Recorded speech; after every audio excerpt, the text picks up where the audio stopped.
everybody. This is Drop In with Barb and Lauren. I'm Lauren Lanham. And I'm Barb Franzino. And today on our podcast, we are going to be talking about energy in the body and all the different ways it manifests, and how sometimes you can increase your energy, feel energized, and utilize your energy in a really positive way. And other times, not so much, right? We can feel exhausted, depleted, or even stuck and stagnant.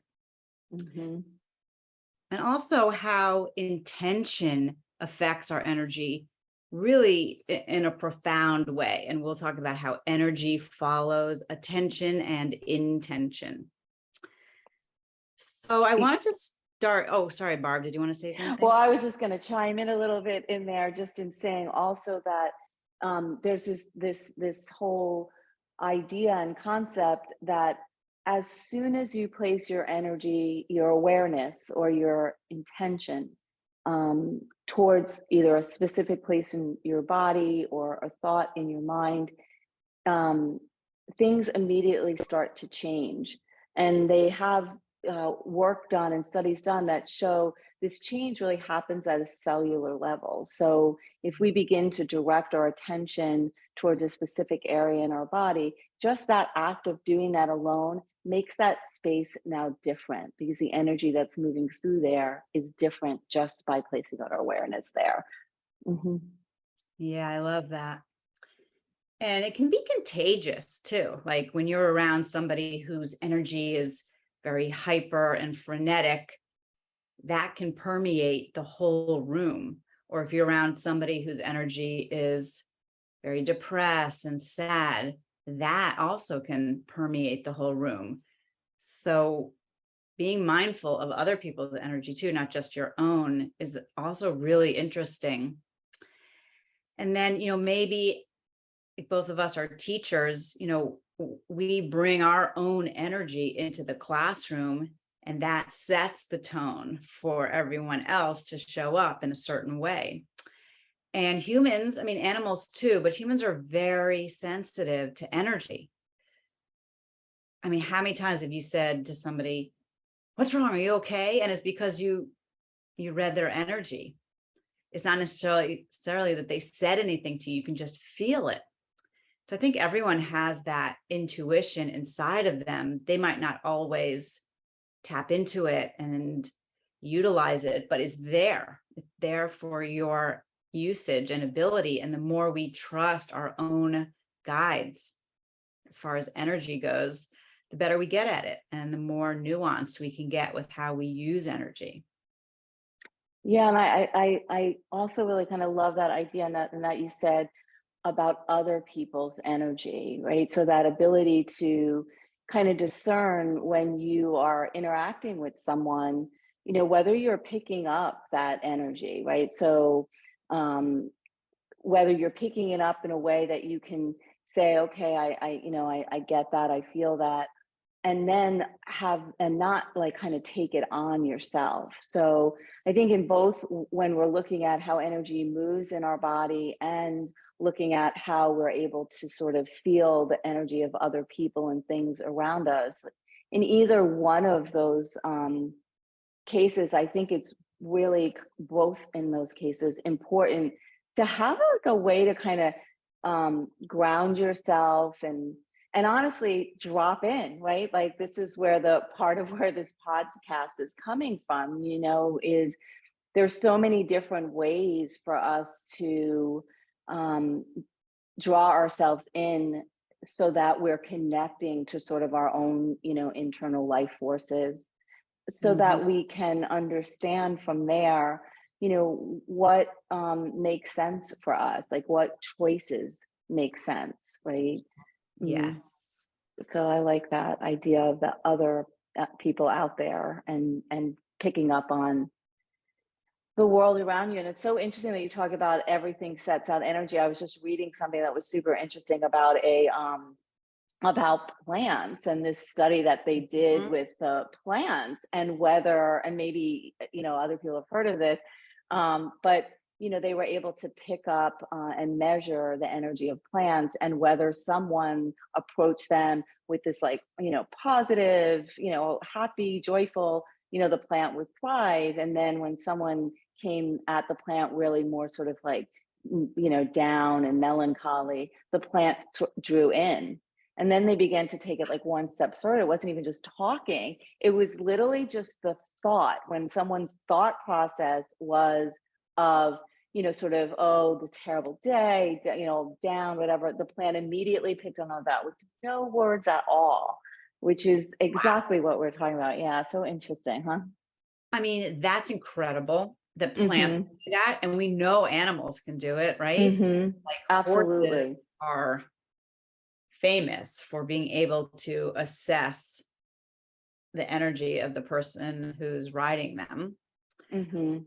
I have a friend who said to me, I'm afraid of dogs and they know it when I'm near them. So I can't So get close. true. They can smell my fear. And then, but we all Well, have that that's where those ability. concepts come from. That's where those sayings come from. Like, I can feel the hair standing up on my, arms, right? When someone is, feeling fearful. Or the dog can sense it. Like it's all those same things. And I also think sometimes what happens is, so this word energy gets thrown out so much in the world, right?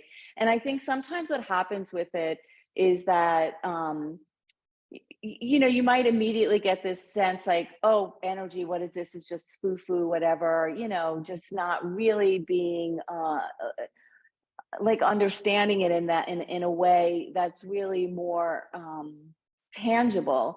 And so, what I like to say is that we are just energy. Like that's literally all our body is energy.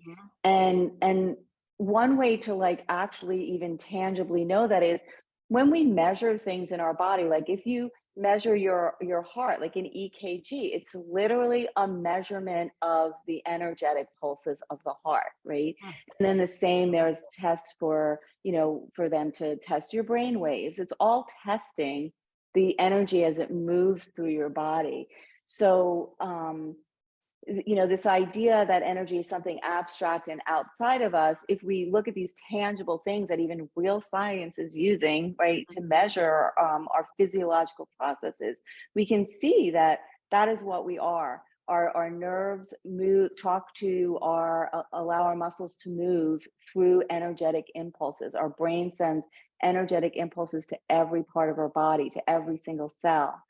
And so, what I find so amazing when you start to think about that is that we, and this idea of energy following your attention, is that if we place our attention somewhere in the body, it immediately begins to alter and shift.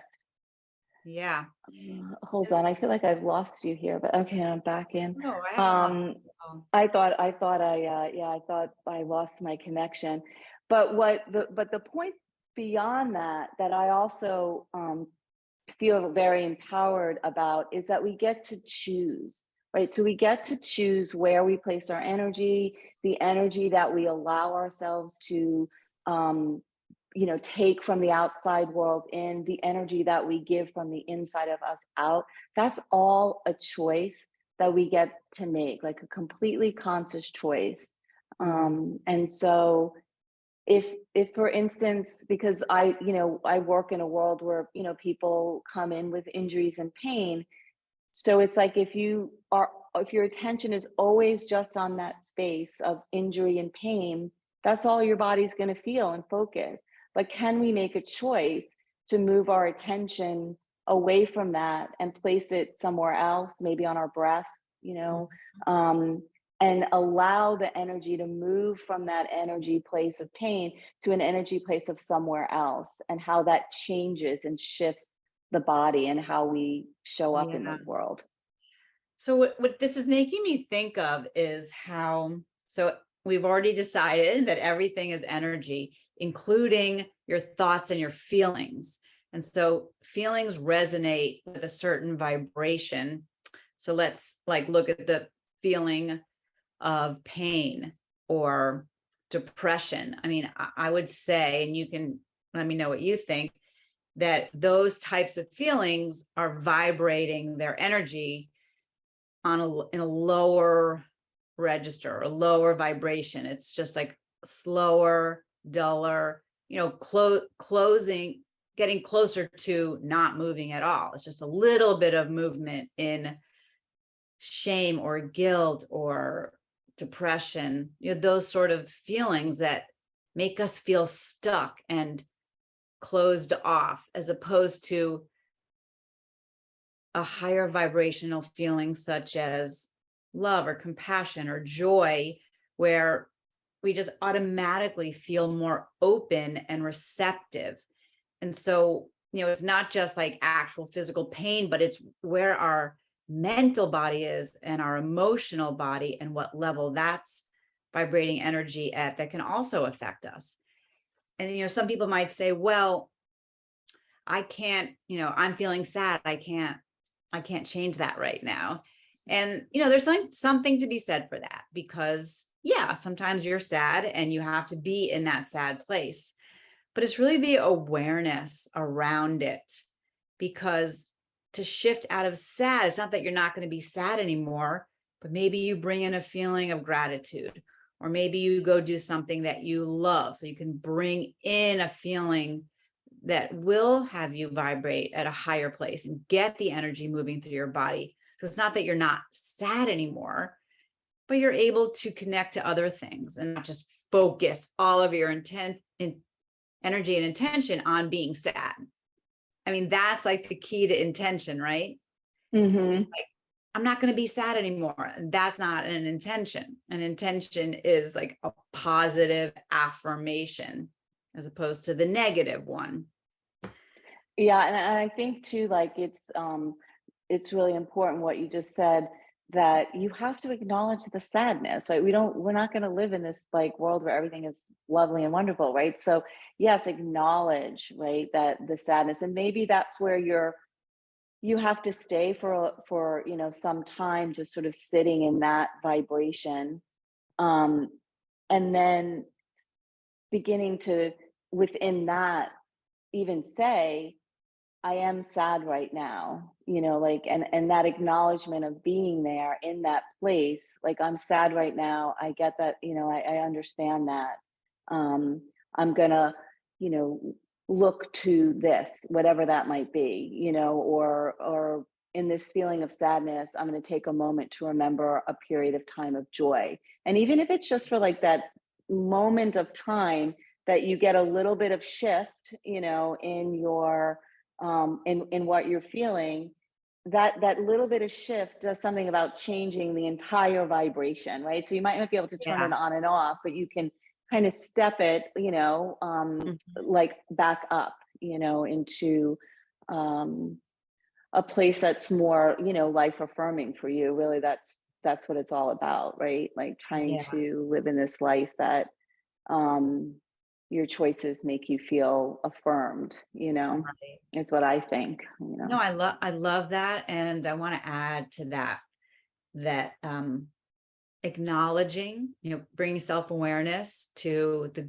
the negative feelings, not just the positive ones, shines a light on them. So it's the negative feelings that get stuffed down and that we don't acknowledge that stay with us, right? Mhm. Feelings want to come up and out, the positive ones and the negative ones, and they don't last forever. So, I mean, it's good and bad news. Like the bad feelings don't last forever and the good feelings don't last forever, but you want to experience it all. And that's the beauty. That's the human experience of getting to have these feelings, no matter what they are. And if you're willing to consider yourself lucky that you get to feel, just like permission to feel and Mm. acknowledge everything, it can be so empowering, so that the next time you are feeling more down or depressed, it's just you're getting to feel, and it will change. Yeah, and I think too, that's that whole sense too of, right, can we acknowledge what we're feeling, the emotion that we're having, and not attach a judgment to it, right? So, right, allow ourselves to say, I'm feeling this, and feel it in its whole entirety, but not have to attach like a judgment or story, like, oh no, now I'm sad again. I don't want to be sad, or I should just, here I am, here it is. This is what I have, and see, can we use some of these tools that we have, um, to allow ourselves to feel in entirety and do it without judgment, allowing things to move through us, right? Again, I feel like that comes right back down to that. Can we stay grounded and connected to our source, which is a whole nother conversation, like what does that even mean, but it's that connection to that universal energy in the body, that if we can continue to tap into it, it allows us to be at this like higher vibration as we tap into that space. Yeah, I like that. Yeah. And that the other thing that makes me think of is how it's rarely in those places of like high vibration and joy that we grow. Like we're just sort of enjoying life, but it's often when you hit a low point and go through it and stay with the discomfort is when change is made and growth occurs, when you are bumping up against some sort of an edge and you have no choice. It's like when you're in pain, when you're actually in physical pain, it can bring you to a place of action. Oh, I'm finally going to do something about this because it hurts so much. Right. So there's something to be said for experiencing the low points and having some sort of gratitude. It's like, oh, I'm so grateful that awful thing happened to me because I learned a lesson and I grew from it. So, that saying, there's no growth in the comfort zone, and there's no growth zone. Right. I mean, that's definitely looking on the bright side of things, but I'm just advocating for all of the human experience, the spectrum. It's like you get to feel it all. And that's what you're here to do.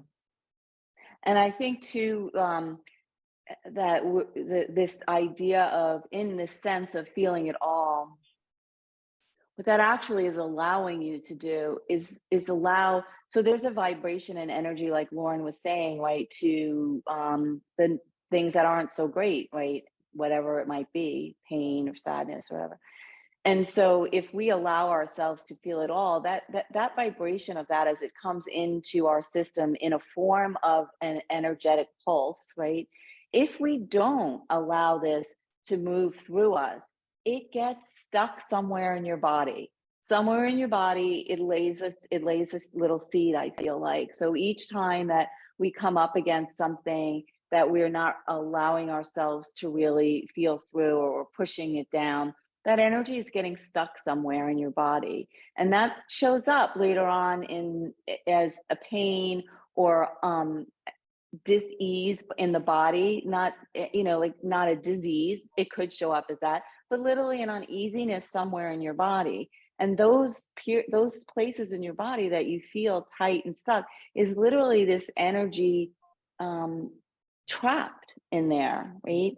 And so if we can use these tools of breathing, movement, meditation, to recognize those spaces that are tight and stuck, and then allow them to move through your body, the energy moves and gets to, open up those channels, so that that's no longer stuck in your body in a way that creates imbalance in your system.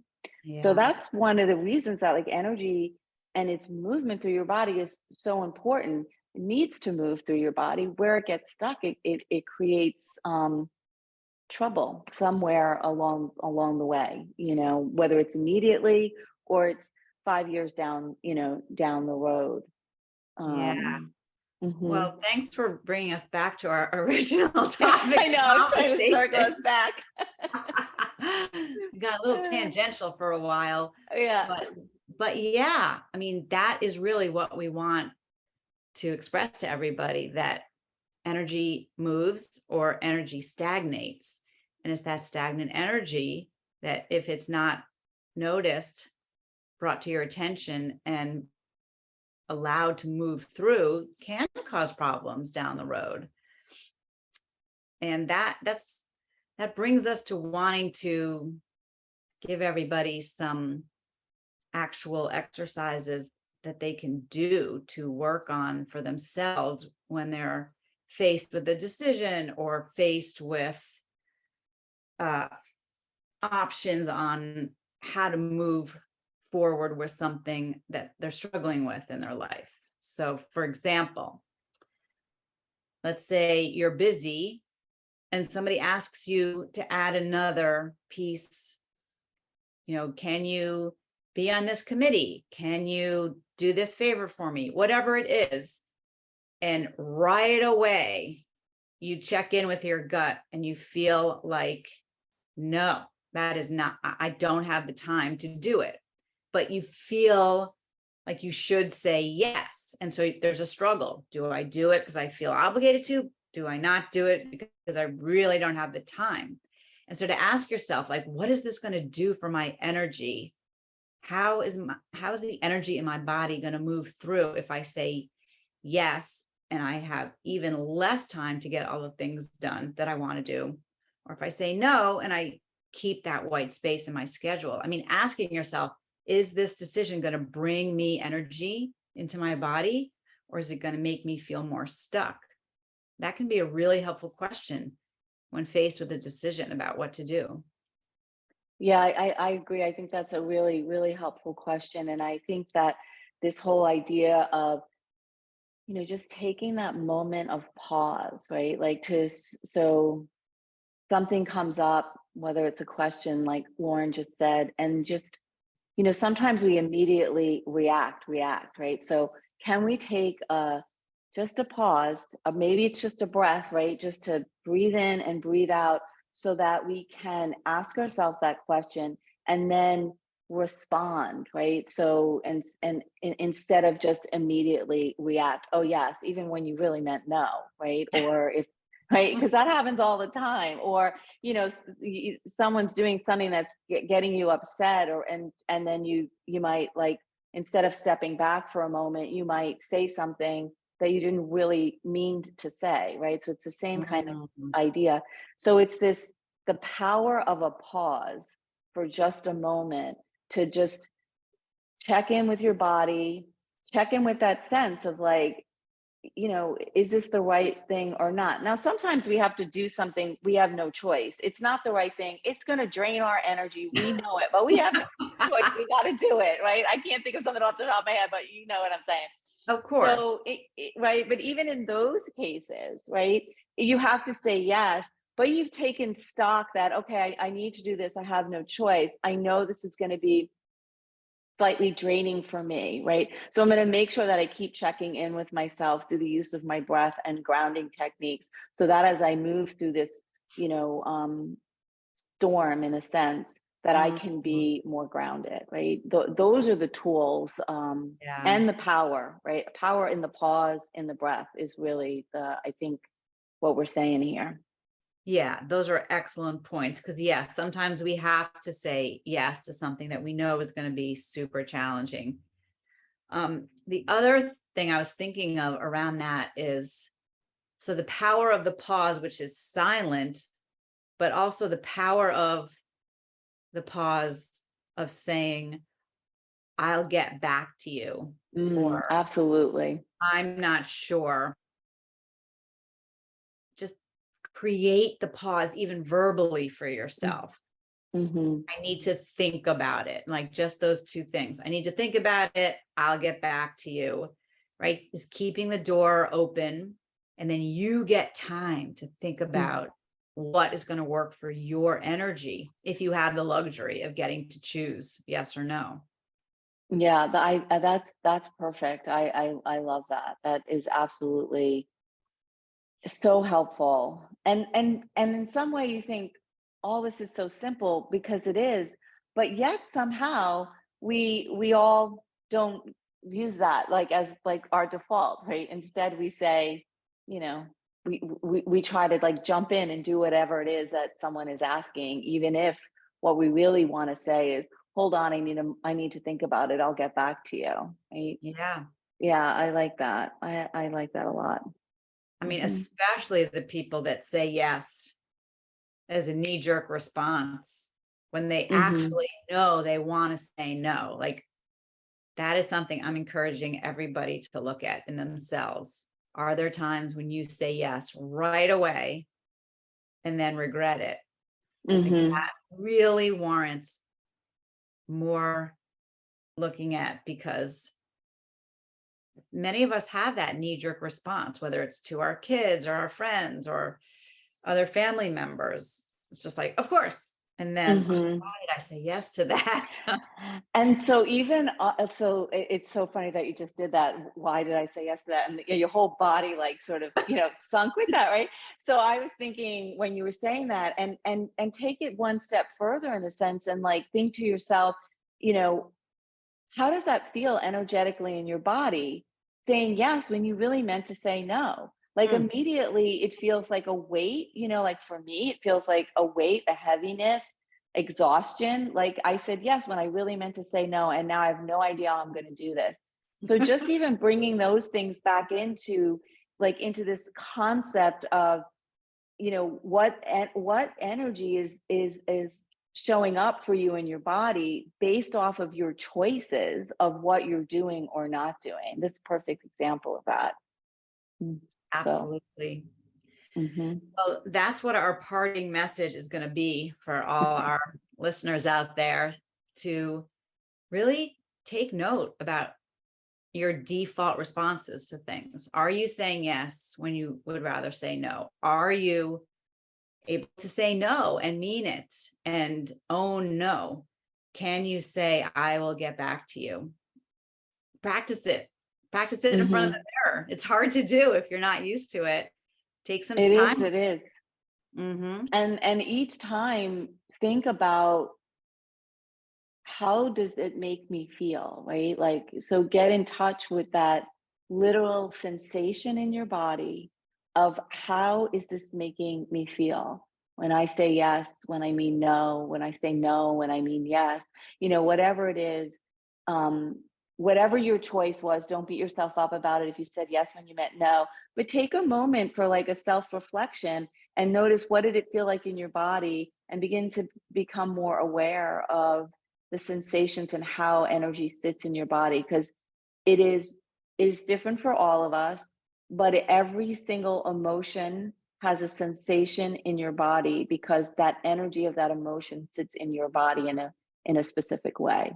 So what I would say, have some awareness of that as you move through your days. Yeah. All right, everybody. Well, that's it for today. And we hope that you enjoyed it. We do have some other shows coming down the pike, so we'll let you know about it. But otherwise, have a great week, and we'll see you next time on the pod. Yeah. Thank you. Take care. Take care.